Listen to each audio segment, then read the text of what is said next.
Halo semuanya, jumpa lagi dengan saya Meman di The City Light Purwokerto online experience kita hari ini. Terima kasih untuk Anda semua yang menyaksikan dan kami ini, baik Anda yang Kristen maupun Anda yang bukan Kristen, baik Anda yang di Purwokerto maupun di luar Purwokerto, saya ucapkan terima kasih dan selamat bergabung. Tidak terasa kita sudah memasuki akhir bulan Januari 2025. Seringkali apa yang kita pikirkan dan rencanakan tidak semulus sesuai dengan apa yang kita inginkan, sehingga menggoyahkan iman percaya kita kepada Tuhan. Atau kita seringkali menaruh harapan penuh kepada Tuhan di saat semua yang kita harapkan, doakan dikabulkan oleh Tuhan. Untuk mengawali online experience kita hari ini, rekan saya Yusak dan TCL Band akan menyanyikan sebuah lagu. Setelah rekan saya Yusak menyanyikan sebuah lagu, kita akan bersama mendengarkan kebenaran firman Tuhan yang akan disampaikan oleh Pastor Daniel dari Perth dengan tema Iman Sembrono. Apa yang dimaksud dengan tema ini? Mari bersama kita simak firman Tuhan hari ini dan semoga menjadi kekuatan dan memberkati kita semua. Mari kita akan segera bergabung di online experience kita hari ini. Dan untuk informasi dan khotbah dan pujian hari ini adalah rekaman ibadah minggu lalu. Jadi untuk teman-teman semua jangan kemana-mana, tetap stay di channel ini. God bless you. Kita mau sama-sama lebih buka hati kita. Karena walaupun berjalan dalam lembah kelam, Tuhan selalu menerangi kita. Sama-sama percaya bahwa hanya Tuhan Yesus, penolong yang setia.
Selamat sore dan selamat tahun baru kepada Bapak Ibu Saudara-saudara semua. Apa kabarnya? Siapa di antara Bapak Ibu Saudara-saudara yang resolusi tahun barunya sudah gagal? Angkat tangan. Saudara-saudara, saya mendapatkan berita bahwa bulan Januari itu termasuk free trial, saudara-saudara, bulan percobaan. Jadi tahun baru sesungguhnya akan mulai bulan Februari. Jadi saudara-saudara yang sudah gagal di bulan Januari, nggak ada masalah apa-apa, coba lagi di bulan Februari, saudara-saudara. Ayat favorit saya adalah dari Ratapan 3 ayat 23 yang banyak di antara saudara mungkin sudah mengenal dan hafal, bahwa tak berkesudahan kasih Tuhan, tak habis-habisnya rahmatnya, selalu baru setiap 1 Januari. Ya, setiap hari saudara-saudara, kasih karunia rahmatnya selalu baru. Jadi marilah bagi kita yang sudah merasa, wah tahun ini udah gagal lagi, gak apa-apa. Kita bangun lagi, kita bangkit kembali karena rahmatnya baru setiap pagi. Amin saudara-saudara. Saya suka sekali Purwokerto. Saya tiba di kota ini hari Jumat dan kami memang selalu datang setahun sekali paling tidak mengunjungi mama mertua saya. Dan langsung saya makan mie terenak di Purwokerto, mie sahabat saudara-saudara. Es duren, es alpukat dan segala macam makanan sudah saya coba. Khususnya saya suka sekali makanan ini nih, saya kasih gambarnya. Ini mie goreng buatan Ibu Feni. Ya, sampai saya tergila-gila terhadap mie ini, saya tanya resepnya apa, ternyata resepnya itu mudah sekali. Kunci rahasianya adalah di mie-nya saudara-saudara. Dan kata Ibu Feni, mie-nya ini hanya bisa dibeli di Purwokerto. Di Jakarta aja nggak bisa beli saudara-saudara. Jadi saya udah pesan 10 kilo, saya akan bawa ke Australia, saya mau jualan mie ala Purwokerto di Australia nanti. Ini kota yang sangat indah sekali saudara-saudara. Mungkin saudara nggak sadar saudara tinggal di kota yang bagus, kota yang luar biasa. Jadi saya suka sekali suka jalan kaki saudara-saudara. Tahun lalu saya juga mencoba berjalan kaki lebih banyak. Dan tahun ini saya lakukan juga jalan dari Purwokerto sampai ke Ketenger dan kembali lagi. Totalnya 24 km, 24,1 km. Saya bangun jam 5.30 pagi. Dan mulai berjalan perlahan-lahan masuk ke pasar, keluar pasar, beli jajanan, saudara-saudara beli rambutan. Ya, saya naik ke Purwokerto dan saya turun lagi. Ini sangat luar biasa. Saya ada petanya yang saya ingin tunjukkan kepada saudara-saudara. Ini kalau saudara yang suka jalan bisa download nih program namanya Strava. Gratis saudara-saudara, nggak usah bayar. Jadi bisa di track perjalanan saudara. Itu mulai dari perumahan PH. Terus saya nggak hafal itu nama jalannya apa itu ya. Mungkin saudara-saudara di sini ada yang tahu. Tapi kira-kira seperti itu. Saudara bisa lihat juga kecepatan yang sangat pelan sekali pace-nya. Kemudian yang paling susahnya itu elevation-nya, naiknya totalnya hampir 500 meter saudara-saudara. Karena kita makin lama makin mendekati gunung. Ya, nah ini mulai hijau, mulai bagus saudara-saudara. Sayangnya di Purwokerto ini kurang trotoar, jadi beberapa kali saya hampir ketabrak truk. Jadi loncat ke kiri, loncat ke kanan supaya nggak ketabrak saudara-saudara. Tapi luar biasa sekali. Memang pepatah mengatakan Nabi tidak diterima di kotanya sendiri, itu benar. Jadi ini kadang-kadang orang Purwokerto sendiri tidak menghargai ini keindahan alam Purwokerto yang sangat luar biasa sekali. Jadi ya kira-kira seperti itu. Akhirnya sampai ke sekolah teologi di Ketenger, kira-kira 12 km, kembali lagi 12 km dengan jalan yang sama. Sangat mengesankan sekali. Ya, gereja ini juga sangat mengesankan buat saya. Saya tadi duduk berdiri di sana menikmati sembahan pujian pimpinan Yusak, saudara-saudara. Tadi Pak Doni bilang saya orang yang suka senyum. Yusak lebih suka senyum daripada saya. Kalau lihat Yusak pasti sukacita. Saudara-saudara yang depresi, ya telepon aja Yusak, bilang Yusak, let me see your smile. Nanti saudara akan cerah kembali. Amin saudara-saudara. Tapi band kita sangat luar biasa sekali bukan? Mari kita beri tepuk tangan lagi untuk mereka. Terutama pemain bassnya yang bule, saudara-saudara, keren banget ya. Oke. Hari ini saya akan menyampaikan sebuah khotbah yang saya beri tema Iman Sembrono, dan saya ingin mulai khotbah ini dengan sebuah kisah nyata. Sebuah pengadilan di kota Boston di Amerika memvonis pasangan suami istri Kristen bersalah atas pembunuhan terhadap anak mereka sendiri. Kok bisa? Pasangan tersebut ternyata tidak mencari bantuan medis untuk anak mereka yang mengalami sakit penyumbatan usus, saudara-saudara. Mereka meminta bantuan, tetapi bukan kepada dokter. Kepada siapa? Kepada pendeta. Setelah 5 hari, anak itu sakit, akhirnya anak laki-laki mereka meninggal. Dan saat mereka ditanya, mereka berkata bahwa mereka sangat beriman bahwa anak mereka bisa sembuh.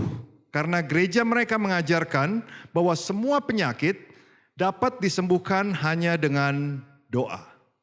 Saudara-saudara, saya percaya dengan kuasa doa. Tapi ini adalah salah satu contoh iman yang sangat sembrono. Saya suka sekali di gereja ini ada slogan dilarang goblok, saudara-saudara. Bukan berarti kita menghina orang yang tidak berpendidikan, sama sekali tidak ada hubungannya dengan itu. Bukan berarti kita sok pintar atau sok tahu, tapi dilarang goblok khususnya dalam hal-hal rohani. Karena apa saudara-saudara? Seperti contoh yang saya sebutkan barusan, ini akibatnya bisa fatal kalau kita tidak pintar-pintar mengetahui dan mengenal iman kepercayaan kita sendiri. Hari ini saya ingin memberikan beberapa contoh iman yang sembrono dan yang terakhir menurut saya yang paling penting. Tapi kita akan mulai dengan meneliti bagaimana sih kok orang bisa bertahun-tahun jadi orang Kristen tapi memiliki iman yang sembrono, saudara-saudara. Saya mencoba menganalisa alasannya dan saya menemukan paling tidak 3 alasan kenapa seseorang Kristen imannya bisa sembrono. Yang pertama, mungkin mereka bertumbuh di keluarga yang legalistis. Jadi mungkin orang tua mereka, orang tua Kristen mengajarkan kepada mereka untuk takut akan Tuhan. Kamu harus takut akan Tuhan. Saya nggak suka ini ya kalimat takut akan Tuhan. Karena apa? Karena sering salah dimengerti, saudara-saudara. Memang ada di Alkitab, tapi kalau kita terus-menerus mendengar kita harus takut akan Tuhan dan dengan pengertian yang salah, akhirnya kita akan melihat Tuhan sebagai figur otoritas yang harus ditaati, bukan Bapa surgawi yang layak untuk dikasihi, saudara-saudara. Jadi kita berbuat baik karena kita takut dihukum Tuhan. Kita beribadah karena kita tidak mau mengecewakan Tuhan, bukan karena kita sayang kepada Tuhan. Teman saya ada yang dibesarkan di keluarga seperti ini. Keluarganya sangat kaku, sangat legalistis. Dikit-dikit gak boleh ini karena Tuhan akan marah. Dikit-dikit gak boleh ini karena kita harus takut akan Tuhan, saudara-saudara. Jadi anak ini bertumbuh menjadi Kristen yang seperti itu. Yang imannya menurut saya sangat sembrono. Dan anehnya saudara-saudara, orang seperti ini yang besar di keluarga Kristen yang legalistis, mereka akan mencari gereja yang juga legalistis, saudara-saudara. Itu yang cocok sama mereka karena ini cocok nih sama gereja ini nih, karena mengajarkannya hal yang sama dengan papa mama saya ajarkan, yaitu kita harus takut akan Tuhan dan lain sebagainya, saudara-saudara. Memang agak aneh ya, orang yang dibully waktu kecil seringkali dia membuli orang pada saat dia sudah dewasa. Orang yang dilukai pada saat dia kecil, dia suka melukai orang saat dia dewasa, saudara-saudara. Ini yang pertama. Yang kedua, kalau saudara pernah mengalami pengalaman yang mengecewakan khususnya bersama dengan Tuhan, saudara akan cenderung bisa memiliki iman yang sembrono. Mungkin saudara kehilangan orang yang saudara kasihi. Saudara berdoa, meminta kepada Tuhan, tapi orang itu diambil dari saudara. Mungkin saudara mengalami pelecehan dari orang gereja. Mungkin saudara kegagalan bisnis. Saya nggak tahu masalah pengalaman pahit apa yang mengecewakan saudara, tapi seringkali orang Kristen yang mengalami pengalaman pahit ini, mereka akhirnya mempunyai teologi yang agak miring, saudara-saudara. Mereka kecewa terhadap Tuhan, mereka marah terhadap Tuhan, mereka ekspektasi Tuhan berbuat sesuatu, tapi tidak sesuai dengan apa yang mereka doakan, sehingga mereka kecewa dan itu mempengaruhi iman mereka. Atau yang terakhir, saudara-saudara, dan ini mungkin alasan yang terutama, pengetahuan teologi dasar yang sangat lemah. Saya tidak mengatakan saudara harus menjadi doktor dalam bidang teologi. Tidak harus saudara mengikuti PA yang dalam-dalam. Memang tidak semua doktrin itu sama, saudara-saudara. Ada doktrin-doktrin yang tidak terlalu penting menurut saya. Salah satunya misalnya, doktrin kedatangan Kristus kedua kali. Doktrin itu menurut saya tidak terlalu penting. Saya yakin Yesus akan datang kedua kali untuk menjemput kita bersama-sama. Dia akan datang di dalam kemenangan, itu saya percaya. Tapi waktunya kapan, tanda-tandanya seperti apa. Ada gereja-gereja orang-orang Kristen yang sangat suka sekali mempelajari hal-hal seperti ini. Akhirnya mereka lupa untuk mengindahi perintah-perintah yang lain dari Tuhan. Jadi tidak semua doktrin sama bobotnya. Ada doktrin-doktrin dasar yang saudara harus mengerti secara baik, sama seperti fondasi rumah yang kuat. Kalau fondasi itu baik saudara-saudara, jadi apapun yang saudara bangun di atasnya dia akan kuat, dia akan tahan.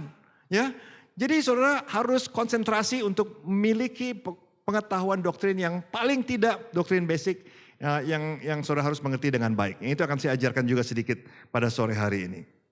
Nah, apa ciri-cirinya orang yang memiliki iman yang sembrono? Kalau saudara ingin mengetahui mungkin iman gue sembrono apa enggak ya? Kita juga nggak tahu nih. Kelihatannya sih oke-oke aja. Saya akan kasih ciri-ciri kepada saudara supaya kita bisa refleksi dengan baik. Khususnya di awal tahun baru 2025 ini. Ciri-ciri orang iman sembrono. Yang pertama, kalau saudara semakin lama semakin tidak toleransi terhadap gereja lain, terhadap denominasi lain, terhadap agama lain.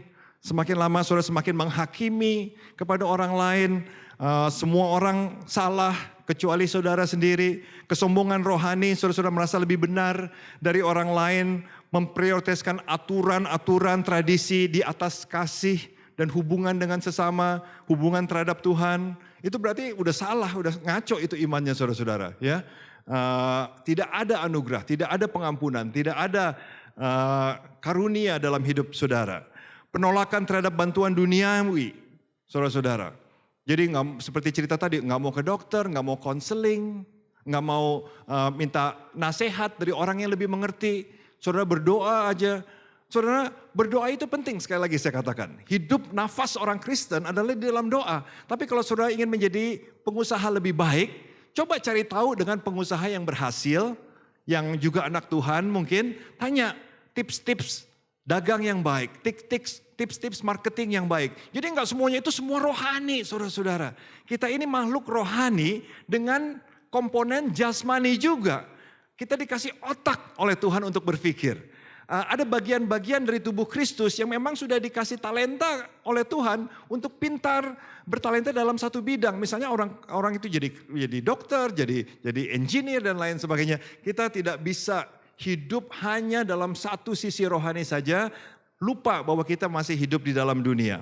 Dan yang terakhir saudara, fokus yang berlebihan kepada murka Allah. Sekali lagi biasanya soal ketaatan.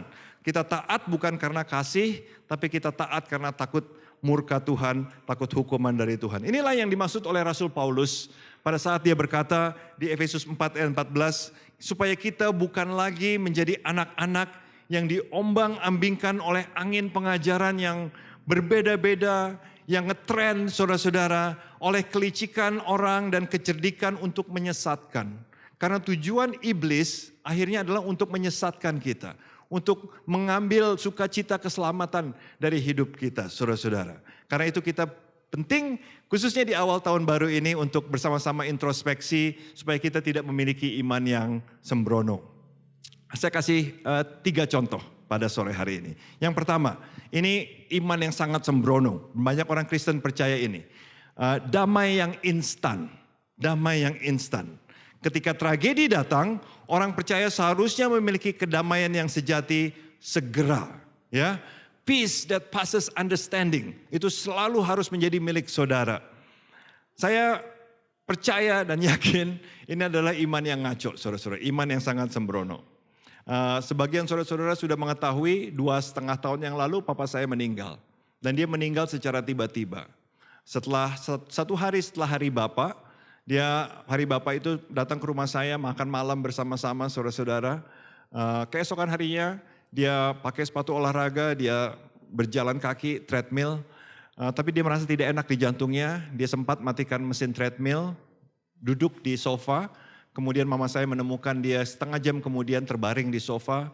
Mama saya telepon saya datang segera. Setelah mengantarkan anak saya sekolah, saya dapat telepon.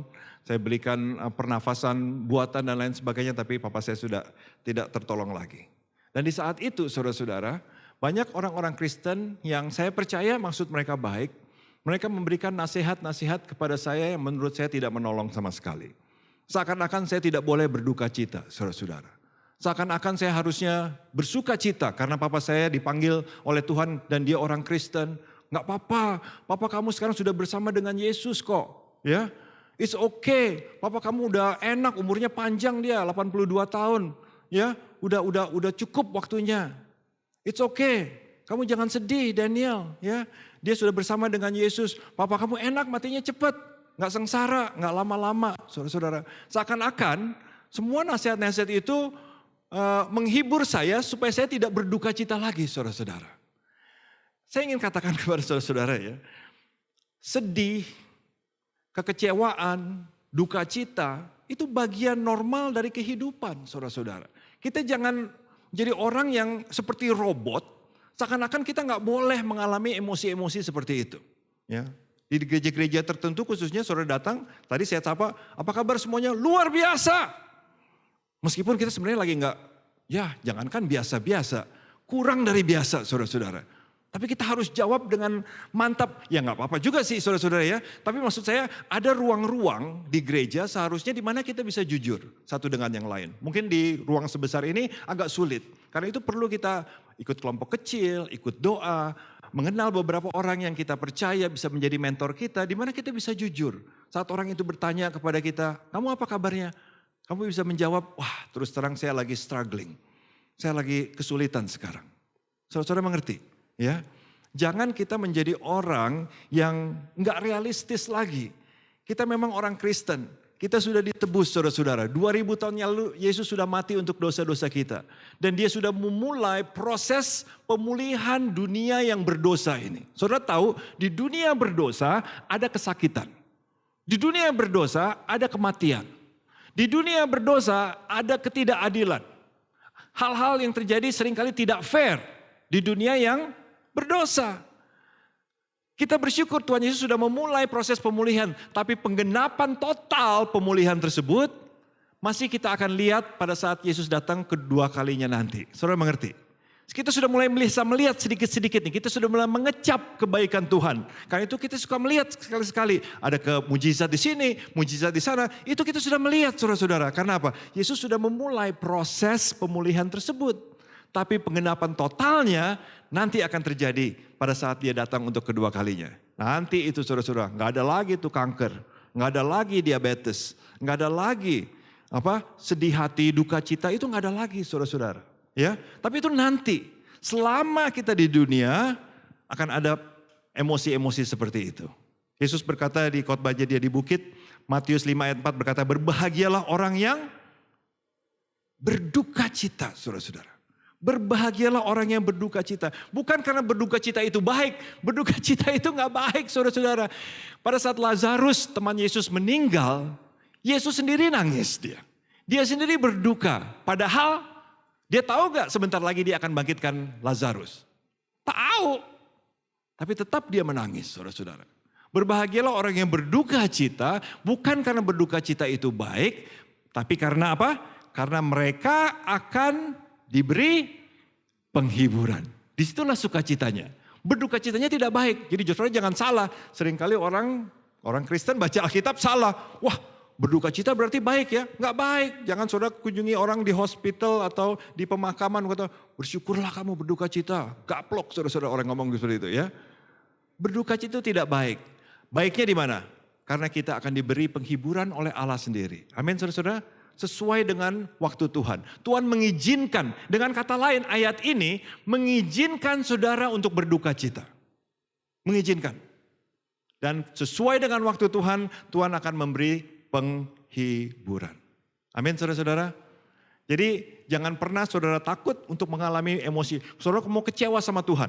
Ya, saudara mungkin berdoa sesuatu yang saudara inginkan, tapi Tuhan tidak menjawab. Saudara bisa aja marah-marah sama Tuhan. Tuhan He can take it ya. Tuhan kita Tuhan yang besar. Cuma saudara komplain sedikit aja Tuhan bisa menerima. Saya kasih salah satu contoh komplain dari orang Kristen. Ini Daud yang komplain kepada Tuhan. Allahku, mengapa engkau meninggalkan aku?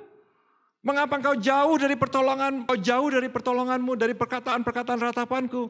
Saudara-saudara, ini hal yang normal untuk kita. Karena kita manusia dengan pengertian yang tidak terlalu mendalam sesuai dengan pikiran Tuhan. Jadi kita dialog aja normal dengan Bapak kita. Jadi relasi saudara dengan Tuhan gak perlu seperti robot yang dikit-dikit kayaknya berpura-pura di hadapan Tuhan. Saya katakan Tuhan tahu isi hatimu yang terdalam. Kalau saudara mau komplain sama Tuhan silakan. Seringkali kalau saya baca Mazmur, Daud komplain. Tapi saudara terus baca ujung dari Mazmur tersebut, biasanya dari ujung Mazmur itu Daud akan berkata, ya Tuhan, tapi di dunia ini saya punya siapa lagi? Saya cuma punya Tuhan. Jadi ujung-ujungnya dia akan mengerti kembali. Tapi itu melewati proses kan saudara-saudara. Daud hanya bisa mengerti atau penulis Mazmur hanya mengerti Tuhan yang sesungguhnya melewati komplain-komplain tersebut. Saudara mengerti maksud saya?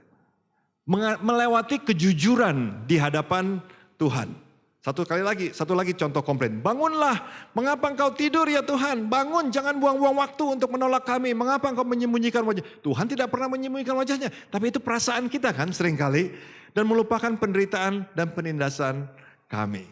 Jadi saudara-saudara yang mau proses iman, mau bertumbuh imannya, jangan takut jujur sama Tuhan. Jangan takut pada saat saudara sedih, katakan Tuhan aku lagi sedih banget. Tuhan aku lagi kecewa banget. Tuhan di mana engkau? Saudara-saudara, dan Tuhan akan membantu saudara dalam proses tersebut. Engkau yang berduka akan diberi penghiburan dari Tuhan sendiri. Itu yang pertama saudara-saudara. Yang kedua, kalau kita sakit pasti sembuh.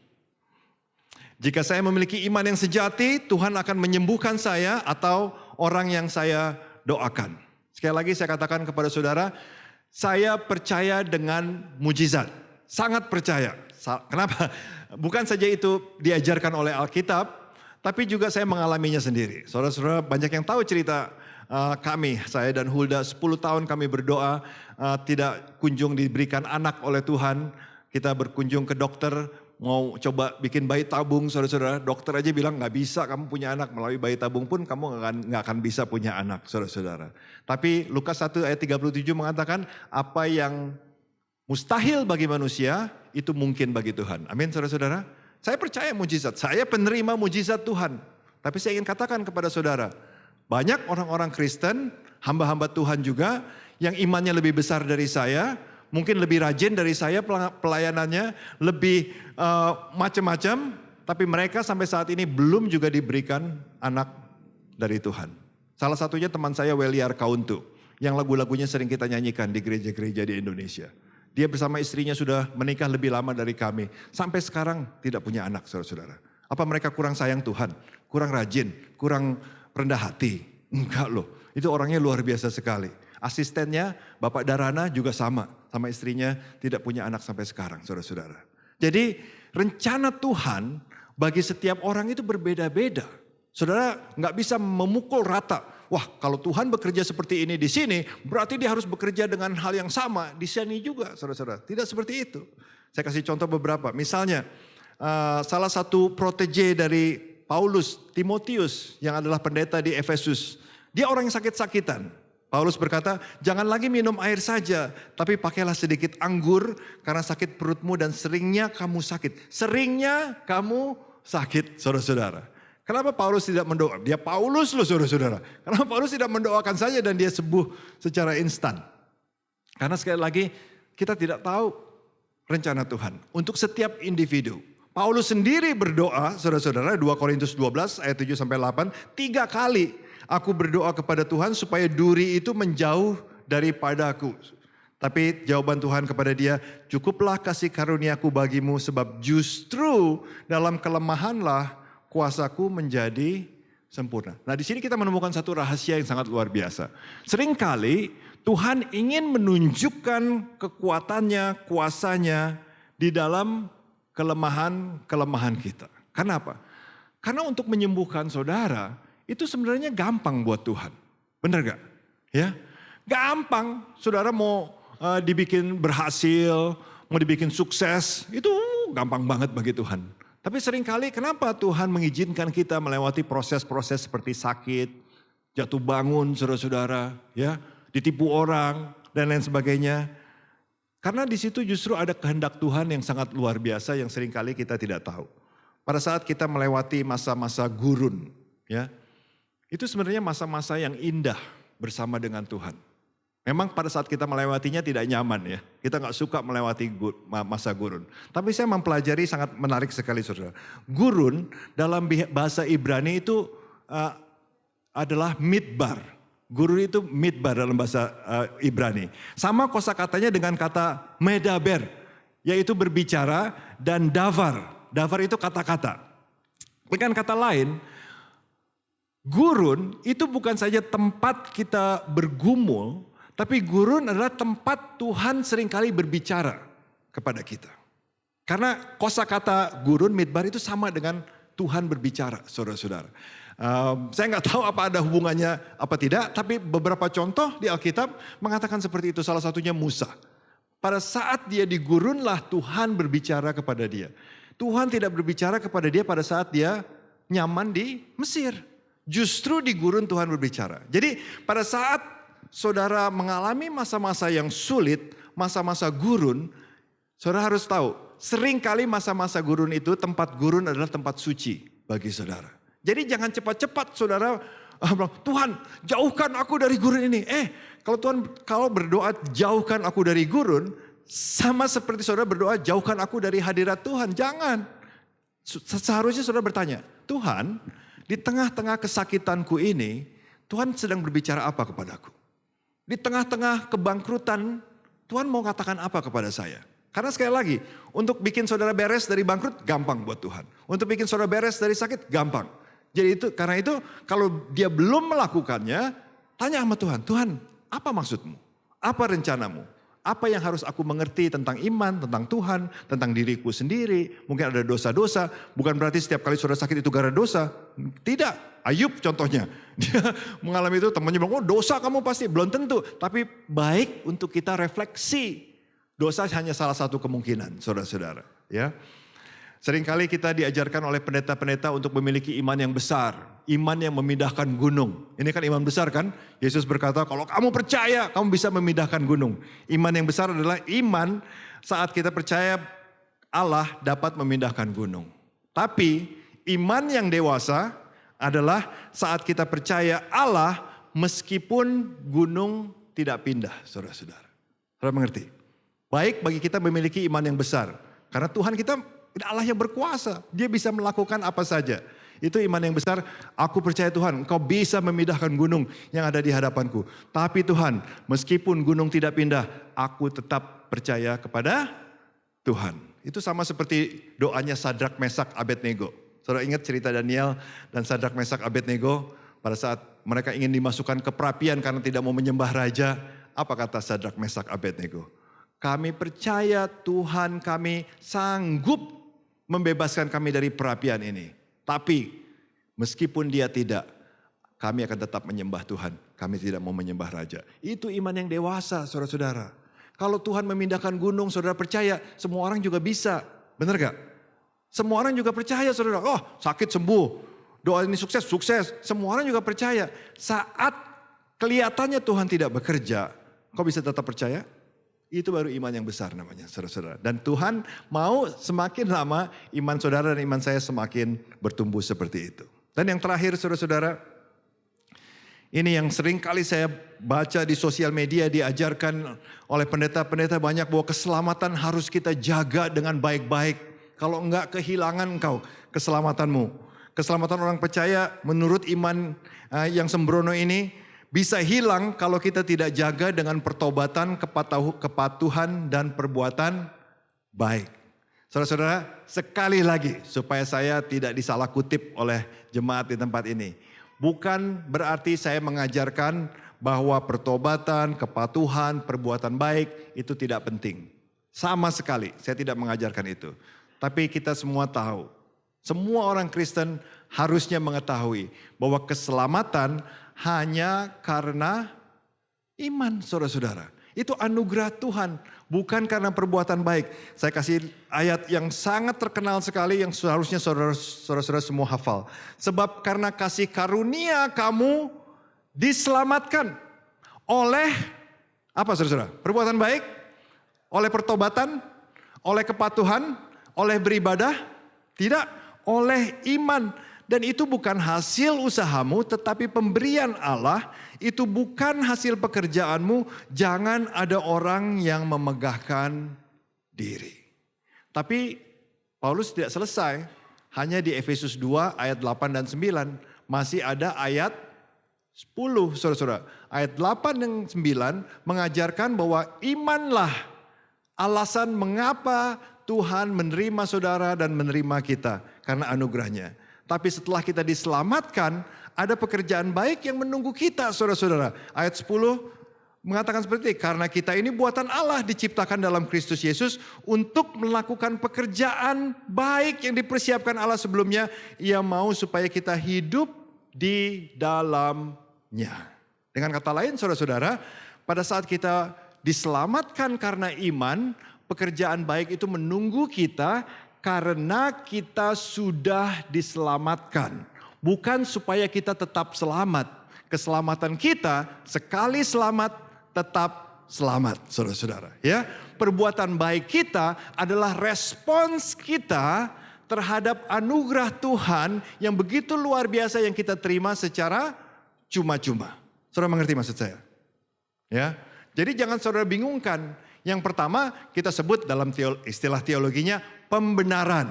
Pembenaran berarti kita orang yang salah dianggap benar. Yang kedua, prosesnya disebut dengan penyucian. Setelah saudara dibenarkan, mulailah proses penyucian di mana semakin hari saudara dicuci hidupnya semakin serupa dengan Yesus Kristus. Saudara diselamatkan karena pembenaran Tuhan, bukan karena penyucian. Penyucian itu mengakibatkan upah kita di surga nanti yang berbeda-beda, ya.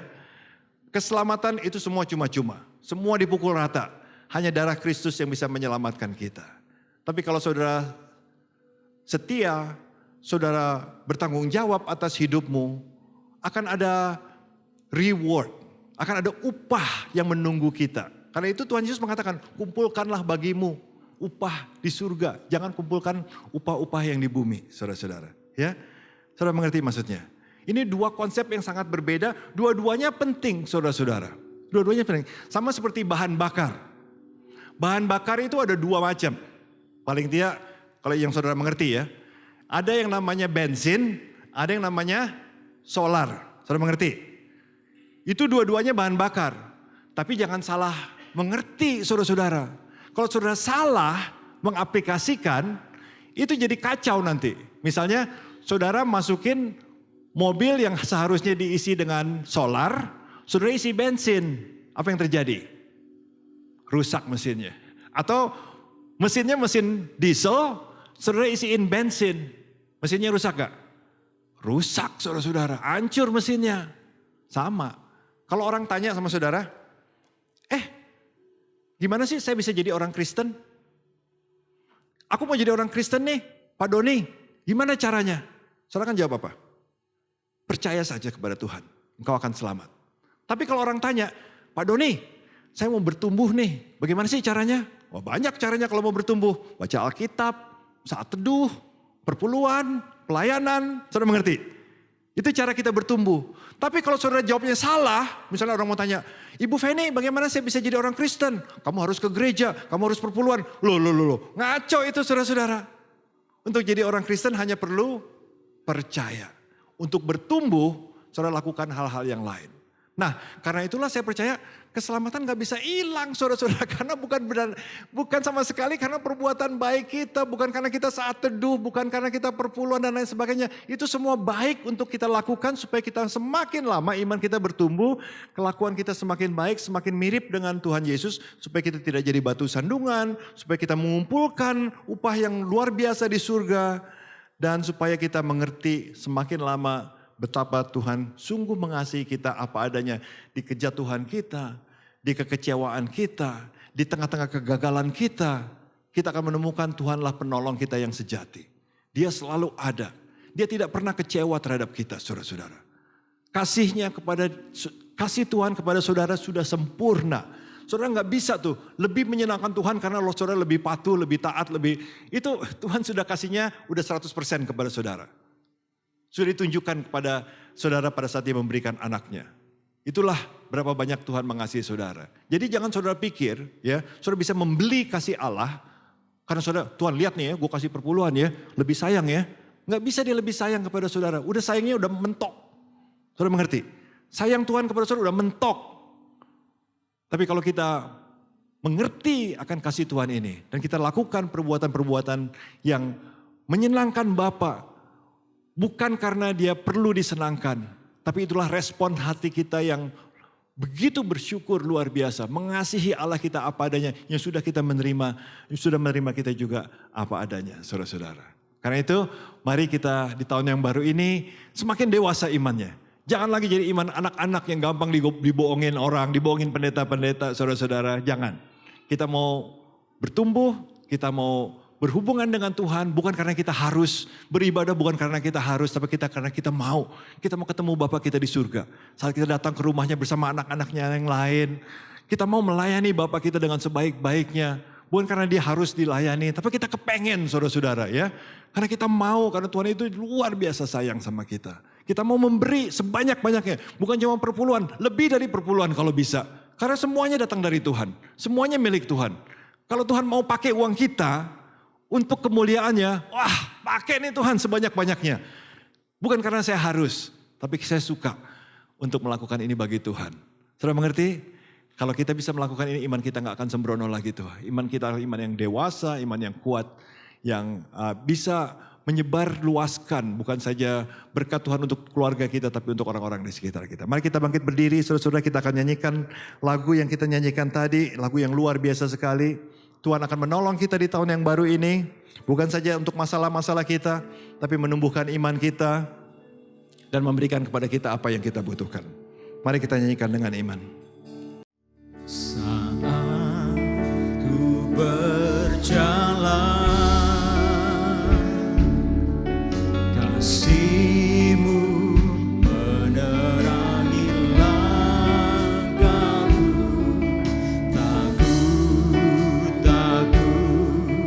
Tak ku bimbang, karena ku tahu Kau bersamaku. Kau lebih tahu yang terbaik bagiku. Kau lebih sanggup pulihkan hidupku. Ku berserah, ku percaya, hanya Yesus penolong yang Kau lebih tahu yang terbaik bagiku.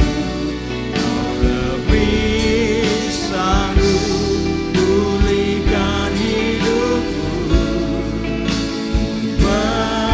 Berserah, ku percaya, hanya Yesus penolong yang setia. Hanya Yesus penolong yang setia. Hanya Yesus penolong yang setia.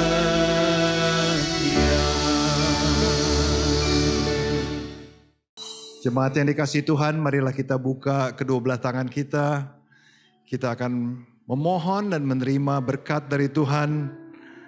Bapa di surga, Engkau melihat tangan-tangan kami yang terbuka sore hari ini Tuhan. Menandakan bahwa kami hanya bergantung kepada Tuhan. Keberadaan kami ada di tangan Tuhan. Kami datang ke dunia ini tanpa membawa apa-apa seperti tangan kami yang kosong sekarang. Dan kami akan pergi dari dunia ini juga dengan tangan yang kosong tanpa membawa apa-apa. Selama kami masih ada di dunia ini Tuhan, kami menyerahkan hidup kami untuk dipimpin oleh Tuhan. Terima kasih Tuhan untuk mengingatkan kami pada sore hari ini. Untuk menjaga iman kami dengan baik. Supaya kami tidak memiliki iman yang sembrono. Supaya kami dilandaskan oleh pengertian iman yang dewasa Tuhan. Sehingga kami bisa membangun di atasnya kehidupan yang baik. Kehidupan yang menyenangkan hati Tuhan. Terima kasih Tuhan, Kau tolong setiap jemaat-Mu di tempat ini. Dengan segala pergumulan mereka, dengan segala keluh kesah mereka, sakit hati mereka, kekecewaan mereka. Tuhan, Kau mengerti semuanya. Kau mengetahui, dan bukan saja Engkau mengetahui, tapi Engkau tidak sabar untuk membebaskan kami, menolong kami. Kalau engkau belum melakukan itu Tuhan, berarti ada satu hal yang mungkin yang kami harus mengerti. Yang Tuhan ingin kami lewati terlebih dahulu. Karena itu Tuhan berikan kepada kami sekali lagi iman yang dewasa. Yang bisa terus mengikuti Tuhan di tengah-tengah tantangan kehidupan yang besar ini. Dan biarlah kami menerima berkat Tuhan sore hari ini. Kiranya kasih karunia Tuhan kami Yesus Kristus, kasih Allah Bapa, persekutuan, urapan, kekuatan daripada Roh Kudus akan menyertai engkau dan keluargamu, anak-anakmu, cucu-cucumu, relasimu, usahamu, pekerjaanmu, kesehatanmu, keuanganmu. Segala sesuatu yang kau kerjakan, biarlah engkau berhasil di dalam nama Tuhan Yesus Kristus. Supaya bukan saja hidupmu diberkati, tapi orang-orang di sekitarmu akan diberkati. Nama Tuhan akan dipermuliakan mulai saat ini sampai Yesus datang untuk kedua kalinya, bahkan untuk selama-lamanya. Di dalam satu nama Tuhan kami Yesus Kristus, Juru Selamat kami sudah berdoa. Amin.